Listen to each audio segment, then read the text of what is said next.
पिछले क्लास में हम लोग देख रहे थे सेंसरी मोटर स्टेज। हम लोगों ने सेंसरी मोटर स्टेज में हम लोगों ने देखा था, हमने प्रयोग बताया था कि इसका जो प्रयोग होता है वो है बॉल ब्लैंकेट प्रयोग, जिसमें हम लोग, एक कहावत है कि आंख से ओझल तो मन से ओझल, इस कहावत को हम लोग समझ रहे थे। हम लोगों ने ये भी देखा पिछले क्लास में कि बच्चे जिस उम्र में होते हैं उन्हें शुरुआत में जिस जानवर या जिस वैसे हूबहू चीजें जो उनको दिखती है वो उसी का नाम वो अन्य चीजों के साथ रख लेते हैं और समझते हैं कि वो भी वही है। ऐसा सिर्फ इनके साथ नहीं होता, ऐसा बड़ों के साथ भी होता है। इसका प्रयोग मैं बता दूं तो आप गांव में देखिए, जो बुजुर्ग लोग आज हो चुके हैं या काफी बड़े उम्र के हैं, उनसे पूछिए कि साबुन के बारे में, जब वो आसान करला साबुन, तो पराया साबुन को लाइफ बॉय के नाम से जानते हैं। जब आप सर्फ की बात करेंगे तो सर्फ को वो लोग बोलेंगे, आज ही बोले सर्फ किसी भी कंपनी का, आप सर्फ एक्सल का ही सर्फ क्यों ना ले जाएं, आप रिन का ही क्यों ना ले जाएं, लेकिन जब उनको मंगाना होगा तो वो बोलेंगे कि निरमा ले लाइए, जबकि निरमा कंपनी कब की बंद हो चुकी है, लेकिन वो बोलेंगे कि 1 किलो निरमा लेते आना, आधा किलो निरमा लेते आना। निरमा मतलब वो सर्फ समझते हैं। वैसे ही बच्चों के साथ भी होता है, बच्चों के साथ भी ऐसा ही होता है सेंसरी मोटर स्टेज में, कि जिस वस्तु को, हूबहू वस्तु को, उससे संबंधित वस्तु को प्रथम चरण में जो सीखते हैं, प्रथम समय में जो सीखते हैं, उससे संबंधित चीजों को उसी नाम से जानते हैं। तो चलिए हम लोग अगले स्टेज में चलते हैं। और अगला स्टेज जो हमारा है वह है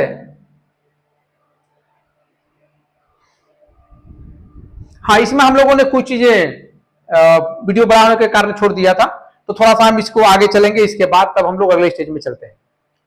इसको हम लोग बोलते हैं कि बच्चा छोटा होता है तो सेल्फ सेंटर्ड होता है। सेंसरी मोटर स्टेज का हिस्सा है कि बच्चा जब छोटा होता है तो वह जो बच्चा होता है उस सेंसरी मोटर स्टेज में वह सेल्फ सेंटर्ड होता है। प्रयास चाहिए उसको कि सबसे ज्यादा प्रेम लोग उसी से करें, उसी से ज्यादा बात करें, कोई भी वस्तु खिलौना लाए तो उसी को दें, ऐसा होता है। फिर होता है बच्चे में सामाजिकरण होता है, धीरे धीरे वो चाहता है कि प्रेम हमको मिले, और डांट पड़े तो हम जो है रोएं, और जब हमें प्यार मिले तो हम हंसें। इस प्रकार की चीजें भी होती है। तो जब सेल्फ सेंटर्ड की बात करेंगे तो इस स्तर पर बच्चे भाषा का उपयोग करने में सक्षम होते हैं, लेकिन जरूरी नहीं कि वे इसके सामाजिक कार्य को समझते हों। भाषा बच्चों के अपने अनुभवों पर आधारित होती है और उन्हें दूसरों के विचारों, भावनाओं और अनुभवों को समझने में कठिनाई होती है।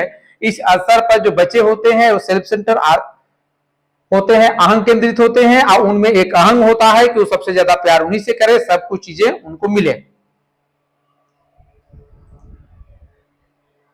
हमने कहा था कि हम लोग अगले स्टेज में देखेंगे, और अगला स्टेज है द प्री ऑपरेशनल स्टेज, यानी कि पूर्व संक्रियात्मक अवस्था। इसको हम लोग देखते हैं 2 से 7 वर्ष, 2 to 7 ईयर्स, 2 से 7 वर्ष। पियाजे की यह अवस्था जो प्रारंभिक बचपन से मेल खाती है, बचपन मतलब जिसको हम लोग बोलते हैं प्रारंभिक बाल्यावस्था, प्रारंभिक बाल्यावस्था।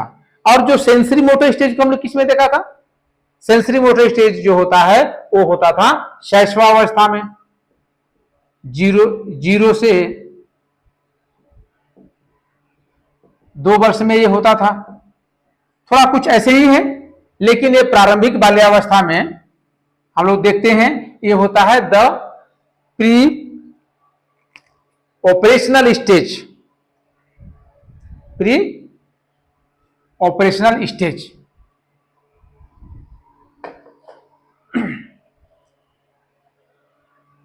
पूर्व संक्रियात्मक अवस्था है।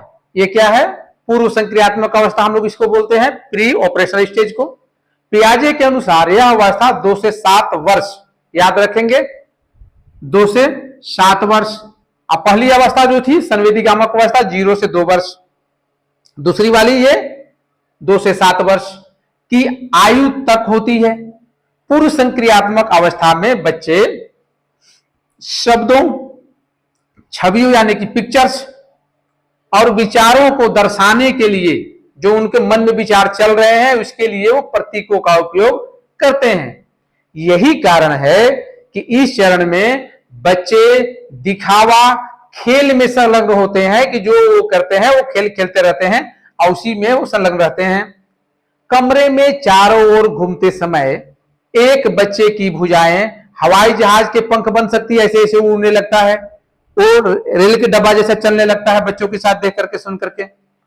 या छड़ी वाला एक बच्चा तलवार के साथ ऐसे ऐसे छड़ी घुमाने लगता है, कहता है कि मैं ये हूं वो हूं, अपना जो चीजों को देखता है समझता है, कहानी में सुनता है, वैसा अपने आप को समझने लगता है। बच्चे भी पूर्व संक्रियात्मक अवस्था में भाषा का उपयोग करना शुरू कर देते हैं। वो जो भाषा वो सीखते हैं शैशवावस्था में, उस भाषा का उपयोग वो शुरू कर देते हैं, उस भाषा को बोलने लग जाते हैं। हाँ, यह है कि उनके पास भाषाओं का ज्ञान कम है, शब्द भंडार कम होता है, लेकिन वे वयस्कों के तर्क को समझ नहीं पाते हैं या मानसिक रूप से जानकारी में हेरफेर नहीं कर पाते हैं। ऑपरेशनल शब्द का तात्पर्य सूचना के तार्किक हेरफेर से है, इसलिए इस स्तर पर बच्चों को पूर्व संक्रियात्मक माना जाता है। बच्चों का तर्क पारंपरिक ज्ञान के बजाय दुनिया के अब तक के उनके व्यक्तिगत ज्ञान पर आधारित है।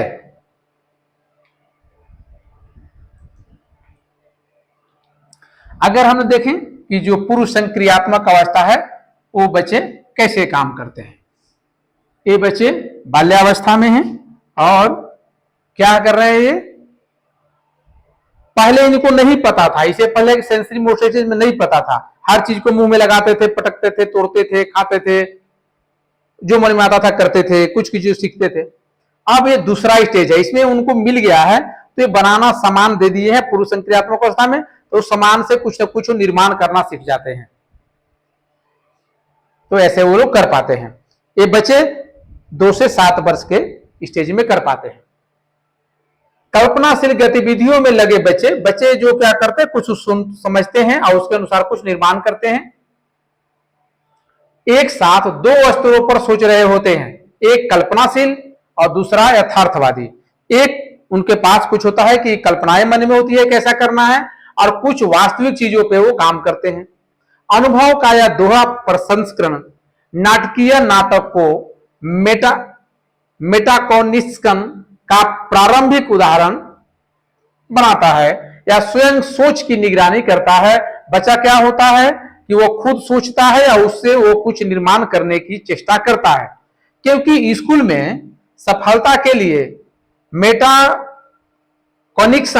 एक अत्यंत वांछनीय कौशल है, जिसमें बच्चा चिंतन करता है और उसके अनुसार वो कार्य करने की चेष्टा करता है, इसको मेटाकॉग्निशन बोलते हैं। छोटे बच्चों, जिसमें प्री स्कूल वाले बच्चे होते हैं, किंडरगार्टन वाले बच्चे होते हैं, और यहां तक कि पहली या दूसरी कक्षा तक के बच्चे होते हैं 2 से 7 वर्षों में, अब ये बच्चों ऐसे ही गतिविधियां करते हैं। इसीलिए ये बच्चे जब किंडरगार्टन में जाते हैं या प्री स्कूलिंग में जाते हैं, आंगनबाड़ी केंद्रों में जाते हैं, ईसीसी सेंटर में जाते हैं, तो वहां जाने के बाद वो ऐसी गतिविधियां उनसे कराई जाती है, वैसे ही खेल उनके साथ खेले जाते हैं। इसमें क्या होता है कि शिक्षक अक्सर उनके साथ नाटकीय व्यवहार करते हैं और अपनी कक्षाओं में समय और स्थान बनाते हैं, और कभी कभी विकास में मदद करने के लिए स्वयं भी इसमें भाग लेते हैं। बच्चे कुछ कर रहे होते हैं तो शिक्षक भी साथ में मिल करके उस कार्य को पूरा करने लग जाते हैं। तो बालक को यह ध्यान होता है कि हम जो कर रहे हैं वो सही कर रहे हैं, और हमें जहां त्रुटि होगी वो शिक्षक हमें सहयोग करेंगे। या बालक जो है शिक्षक के कार्य करने के तरीकों को देख करके सीखता है।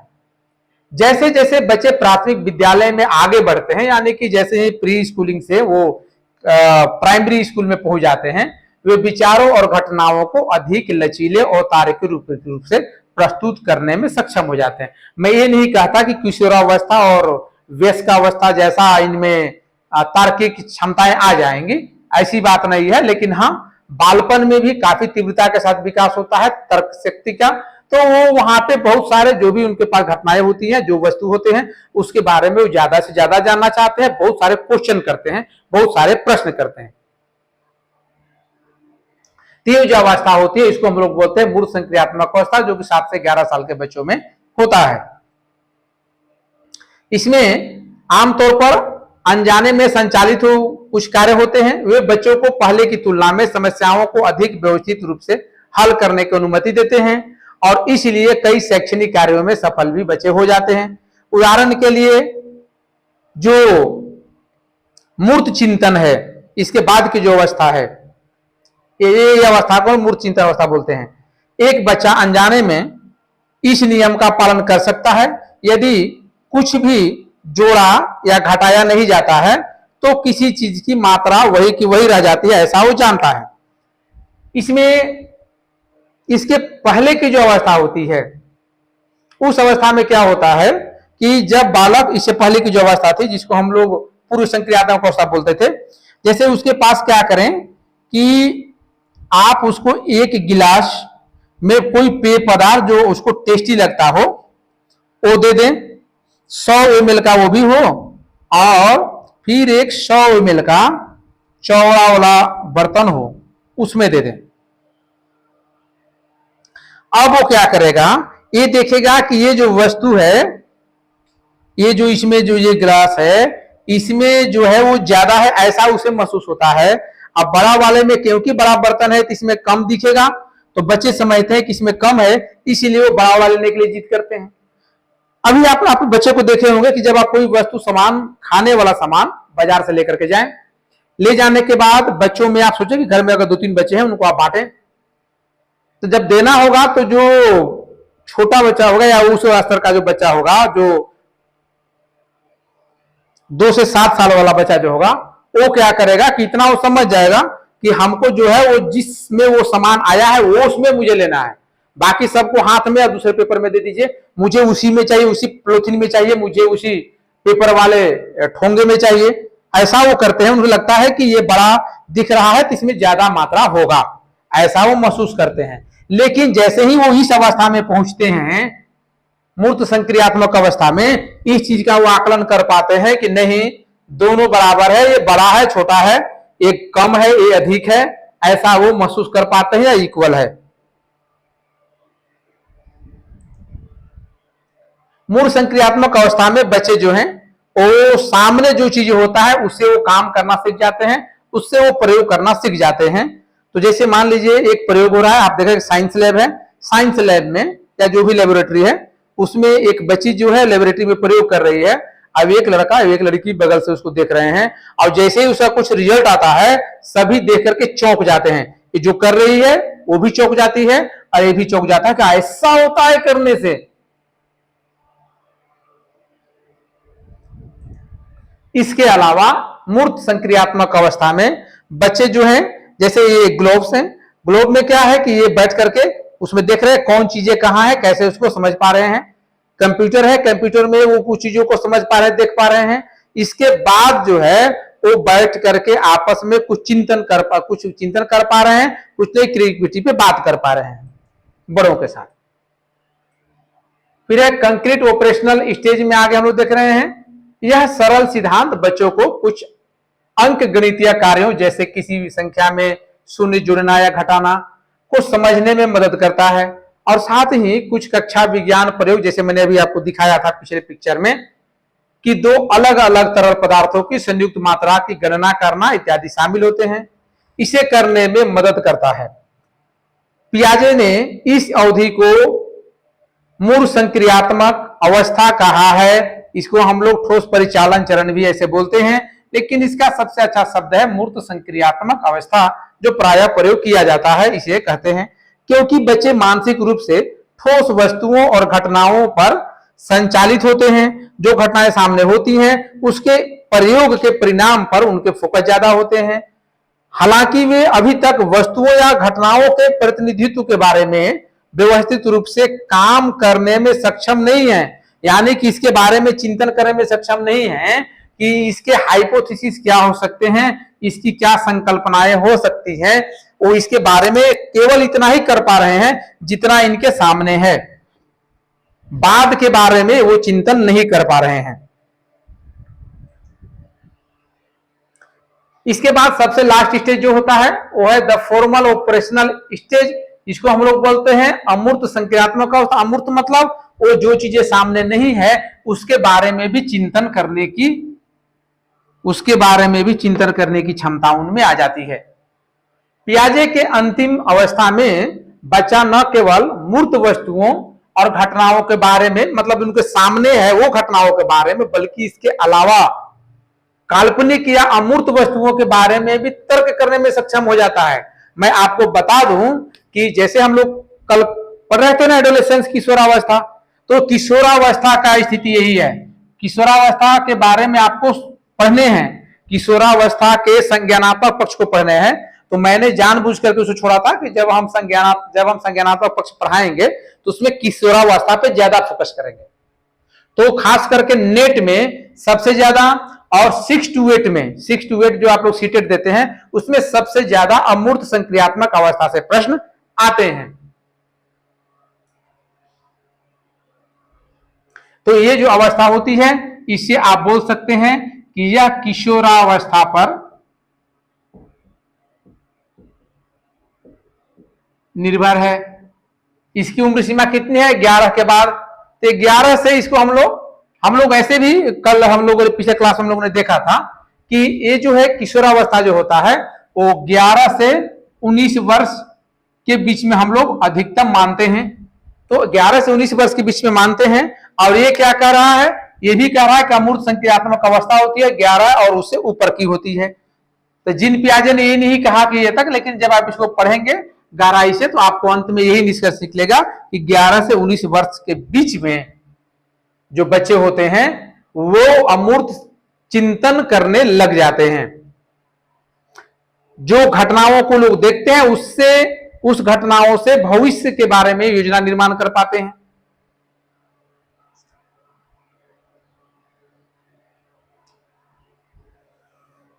इसलिए इसका नाम अमूर्त संक्रियात्मक अवस्था कहा है। तो क्योंकि वो अमूर्त चिंतन कर पा रहा है, वह अवधि जब व्यक्ति रूपों और अभियोजन पर संचालन यानी कि ऑपरेट ऑन फॉर्म्स कर सकता है, यानी कि जो चीजें उसके पास हैं उसके आधार पर वो निर्माण कर पा रहा है। इस स्तर पर छात्रों के साथ शिक्षक काल्पनिक, जिसके हम लोग तथ्य के विपरीत भी कह सकते हैं, समस्याएं पेश कर सकता है। क्या होगा यदि दुनिया ने कभी तेल की खोज नहीं की होती? बालक सोचने लगता है कि अच्छा ये गाड़ियां हम लोग जो चलती हैं, हम लोग चलते हैं ट्रेन से चलते हैं वो भी ईंधन से चलता है, हम लोग बाइक से चलते हैं वो भी ईंधन से चल रहा है, सब चीजें। क्या होता अगर तेल का खोज नहीं हुआ होता? तो समस्याएं, ऐसे प्रश्न के पास आते हैं। क्या होता अगर विद्यालय इतना दूर होता? क्या होता अगर मेरे पास इतने पैसे होते? क्या होता अगर हम इतने बड़े होते? ऐसी बहुत सारे चीजें उनमें आती हैं। तो क्या होगा और क्या होता, इन सभी जैसे प्रश्नों से के उत्तर से वो दिखने लग जाते हैं। क्या होगा यदि पहले यूरोपीय खोजकर्ता संयुक्त राज्य अमेरिका के पूर्वी तट के बजाय पहले कैलिफोर्निया में बस गए होते? तो क्या होता? ऐसे प्रश्नों का उत्तर देने के लिए छात्रों को काल्पनिक तर्क का उपयोग करना चाहिए, जिसका अर्थ है कि उन्हें उन विचारों में हेरफेर करना चाहिए जो एक साथ कई तरीकों से भिन्न होते हैं और ऐसा पूरी तरीके से अपने दिमाग में करते हैं। इसी आधार पे इसी स्टेज में बच्चे नई नई चीजों को खोज लेते हैं और नई नई चीजें निकल करके आ जाती हैं।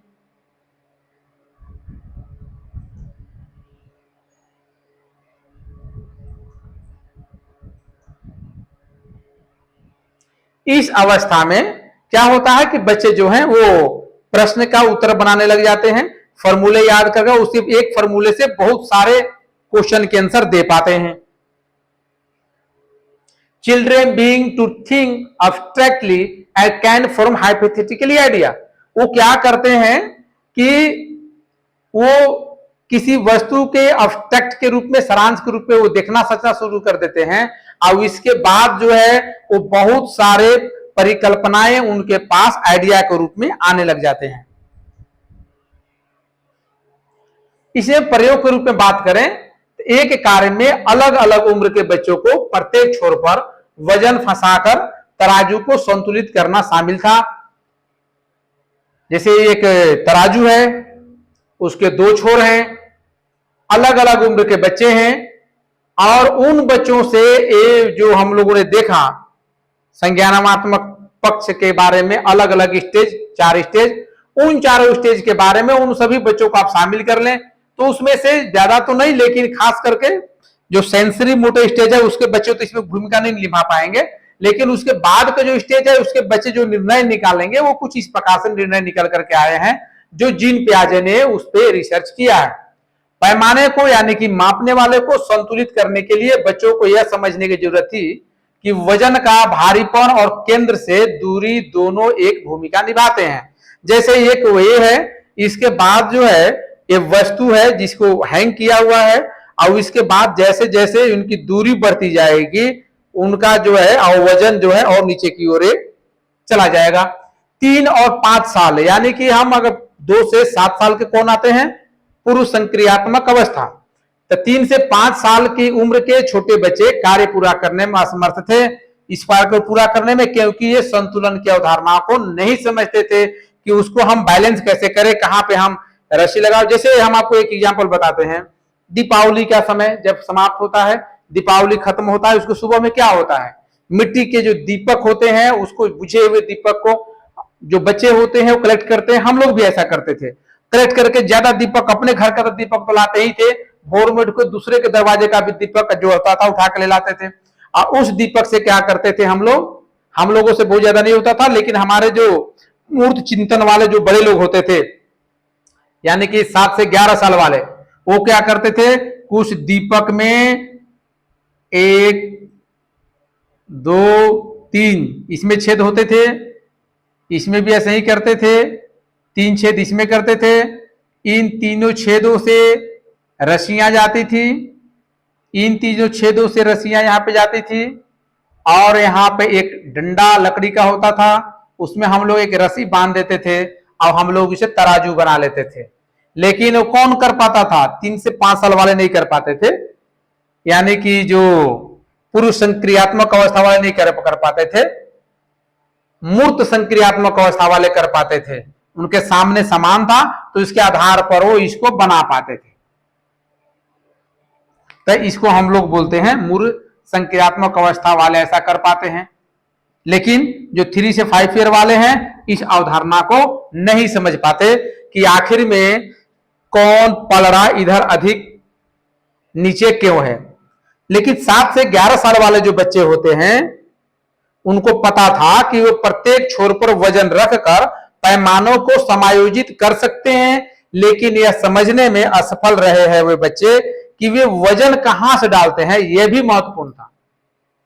लेकिन उससे बड़े वाले बच्चे जो 10 से 11 साल के थे उन बच्चों ने स्थान के साथ साथ वजन पर भी विचार किया कि जैसे मैंने जो तराजू अभी हमने आपको बताया एक एग्जाम्पल के रूप में, उसको फिर से देख लें। उन्हें ये पता नहीं है कि इसमें जो यहाँ जो डंडी जो जहां रस्सी कहां लगावें, छेद करके या बांध करके, जो ये दोनों जो है ये झुका हुआ ना हो, बराबर हो। अगर इसकी हम बात करें तो यहाँ पे लगभग इसका रस्सी यहां लगा हुआ है, इसीलिए इधर के लिए ज्यादा झुका हुआ है। तो हमें क्या करना है, यहां जैसे ही यहां रस्सी लगा देंगे ये पलड़ा ऐसे हो जाएगा।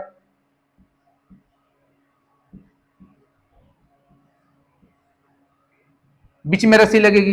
ये कौन कर पाएगा, ये सिर्फ ये कर सकते हैं, ये सिर्फ खेलने की सामग्री इनको चाहिए, ये बच्चे ऐसा बना सकते हैं, लेकिन इन्हें नहीं पता कि रस्सी कहां लगाएंगे जो दोनों पैरेलल होगा। और खास करके जो 10 साल से उम्र के जो बच्चे, ज्यादा उम्र के बच्चे हैं, वो जान जाएंगे कि बनेगा कैसे, और दूसरा रस्सी कहां लगानी है जो ये जो पलड़ा होगा वो बराबर होगा। तो इस प्रकार से हम लोग देखते हैं कि जो हमारे बच्चे होते हैं वे बच्चे अलग अलग अवस्थाओं में अलग अलग चीजों को सीखते हैं, समझते हैं। इनके अनुभव इनके साथ रहते हैं और इनके पास जो अनुभव होते हैं ये दोनों एज के स्टेज के अनुभव इनके पास होते हैं। इसके लिए अमूर्त संक्रियात्मक अवस्था में हम लोग देखते हैं कि अमूर्त संक्रियात्मक अवस्था एक कौशल है, औपचारिक परिचालन चरण भी इसको बोलते हैं हम लोग। यानी कि अमूर्त संक्रियात्मक अवस्था के दौरान उभरने वाले महत्वपूर्ण कौशल में निम्नलिखित शामिल हैं। पहला कौशल क्या है, निगनात्मक तर्क, डिडक्टिव लॉजिक। इस उम्र में बच्चे क्या करते हैं, पियाजे कहते हैं, इनका मानना है कि औपचारिक यानी कि अमूर्त क्रियात्मक अवस्था के दौरान निगनात्मक तर्क यानी कि जो उनके सामने प्रश्न आते हैं वैसा वो उनके तर्क करते हैं। निगनात्मक तर्क के लिए किसी विशेष परिणाम को निर्धारित करने के लिए सामान्य सिद्धांत का उपयोग करने की क्षमता आवश्यक होती है। विज्ञान और गणित को अक्सर काल्पनिक स्थितियों और अवधारणाओं के बारे में इस प्रकार की सोच की आवश्यकता होती है। इसी में हम लोग मानते हैं माना कि x, माना कि y, ये जो गणित में आते हैं ना प्रश्न, इन्हीं स्तर पे बच्चे उन प्रश्नों को हल करना शुरू कर देते हैं माना कि, चूंकि, इसलिए, ब्याज, ये सब चीजों को समझ पाते हैं। अमूर्त चिंतन, अब्स्ट्रैक्ट थिंकिंग होता है इनके पास। वो खाली मन में, खाली समय में रहेंगे तो कुछ ना कुछ दिमाग में नई नई चीजें आएंगी, सोचना चिंतन करते रहेंगे। कभी कभी ये घातक भी हो जाता है, लेकिन प्रायः बच्चे सोचते रहते हैं। अब इसमें जो है, जो अमूर्त संक्रियात्मक अवस्था है, इस चरण के दौरान अमूर्त अवधारणाओं के बारे में सोचने की क्षमता उभरती है। केवल पिछले अनुभवों पर भरोसा करने की बजाय, पहले जो उनको अनुभव रहे उसके बजाय बच्चे कार्यों के संभावित परिणामों और परिणामों पर विचार करना शुरू कर देते हैं। मतलब अगर माचिस से अगर दीप जलाया जा रहा है, दीपक जलाए जा रहे हैं, अगर माचिस से इतने बड़े पेपर में आग लगा दिए जाए तो क्या होगा, अगर ये कर दिए जाए तो क्या होगा। तो इसके बारे में हमेशा क्वेश्चन उनके मन में रहते हैं, तो इसको हम लोग एब्स्ट्रैक्ट थिंकिंग बोलते हैं।